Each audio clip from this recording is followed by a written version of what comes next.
হেই viewers, আসসালামু আলাইকুম। তো কেমন আছেন সবাই? তো আজকে আমি দেখাবো যে কোয়েল পাখির ব্রুডিং আপনারা কিভাবে করবেন। তো অনেক ভাবে কোয়েল পাখির ব্রুডিং করা যায়, যেমন গোল হুবারের ভিতরে ব্রুডিং করা যায়, অথবা এরকম একটা চারকোনা বাক্সের ভিতরেও আপনারা চাইলে কোয়েল পাখির ব্রুডিং করতে পারেন।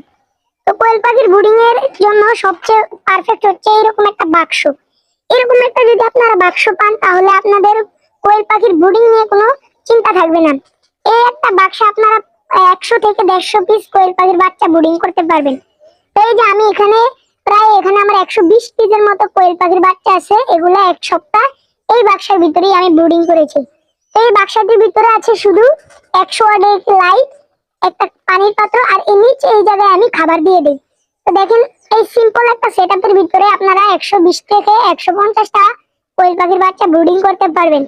এতে আপনাদের কোনো সমস্যা হবে না, কোয়েল পাখির বাচ্চা ঠান্ডা লাগবে না ও কোনো রোগ হবে না। এই কোয়েল পাখির ব্রুডিং এর ভিতরে অনেকগুলো ঔষধ খাওয়াতে হয়। ওই ঔষধ সম্পর্কিত একটা ভিডিও দেওয়া আছে, ওই ঔষধ সম্পর্কে ভিডিওটা আপনারা দেখে আসতে পারেন। দেখেন আমার কোয়েল পাখিগুলা মাশাআল্লাহ অনেক সুস্থ আছে এই জায়গায় ব্রুডিং করার জন্য। এই যে আমার এই জায়গায় একটা 100 ওয়াটের লাইট আছে। সিম্পল একটা সেটআপে আপনারা কিন্তু ব্রুডিং করতে পারেন। তো বলা যাক কোয়েল পাখির খাবার। তো কিভাবে আপনারা কোয়েল পাখির খাবার দিবেন এরকম একটা সেটআপের ভিতরে। তো দেখেন এই জায়গায় দেখেন আমি খাবারগুলোকে একদম পাউডার করে ফেলেছি। এই দেখেন একদম গুঁড়ো করে ফেলেছি। যেটা বয়লার স্টার্টার্স আছে ওইটাকে আমি গুঁড়ো করে এই যে জাস্ট এই জায়গায় দিয়ে দিব, জাস্ট এই জায়গায় দিয়ে দিব। এইভাবেই মানে খাবার আপনাদের গুঁড়ো করে দিতে হবে। যদি খাবার আনাম দেন বা মানে আস্ত খাবার দেন, তাহলে ওরা খেতে পারবে না। এই যে দেখেন এইভাবে গুঁড়ো করে জাস্ট দিয়ে দিবেন, নিচে দিলেই হয়ে যাবে, কোনো পাত্রের ভিতরে খাবার দেওয়া লাগে না। আর ওই যে দেখেন পানির পাত্র, আপনারা দেখতে পাচ্ছেন যে পানির পাত্রের ভিতরে কি জানো এগুলো হচ্ছে আর কি পাথর। আপনারা চাইলে মার্বেল দিতে পারেন, মার্বেল আমার কাছে ছিল না তাই পাথর দিয়েছি। এটা দেওয়ার কারণ হচ্ছে যে কোয়েল পাখির বাচ্চা যখন ছোট থাকে তখন এটার ভিতরে কোয়েল পাখির বাচ্চা পানি খেতে নামলে কোয়েল পাখির বাচ্চা আর উঠতে পারে না, ফলে কোয়েল পাখির বাচ্চা মারা যায়।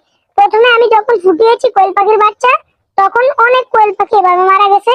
পরে আমি এই পাথরগুলো বা মার্বেল দেওয়ার পরে আমার আর কোনো কোয়েল পাখির বাচ্চা মারা যায়নি। তো এই বিষয়ে আপনাদের অনেক গুরুত্বপূর্ণ ভাবে খেয়াল রাখতে হবে। আর খাবারের বিষয়, খাবারগুলো অবশ্যই গুঁড়ো করে দিতে হবে। আর ওষুধের সম্পর্কিত ভিডিওটা দেখে আসেন, তাহলে আপনাদের ওষুধের সকল সমস্যা ক্লিয়ার হয়ে যাবে। দেখেন মাশাআল্লাহ কত সুন্দর আছে কোয়েল পাখিগুলা, কোনো সমস্যা হচ্ছে না আলহামদুলিল্লাহ। এভাবেই আপনারা যদি ব্রুডিং করেন তাহলে আর কোনো সমস্যা হবে না। এরকম একটা যদি বাক্স পান, এটা হচ্ছে একটা ওয়ার্ড্রোফের বাক্স, যেটা ছিল আমার কাছে, অন্য জায়গায় কিনতেও পাওয়া যায়। এটা হচ্ছে সবচেয়ে সুন্দর একটা সেটআপ। দেখেন এই যে দেখেন কিভাবে খাবার খাচ্ছে, দেখছেন। তো এভাবে আপনারা চাইলে কোয়েল পাখির ব্রুডিং করতে পারেন। তো আজকের জন্য এই ভিডিওতে এটুকুই, দেখা হবে অন্য কোনো ভিডিওতে। আর ভিডিওটা যদি ভালো লাগে আর এই ভিডিওর মাধ্যমে যদি আপনারা একটু উপকৃত হয়ে থাকেন, তাহলে ভিডিওটিতে লাইক করে চ্যানেলটি সাবস্ক্রাইব করে সবসময় পাশে থাকবেন। ধন্যবাদ।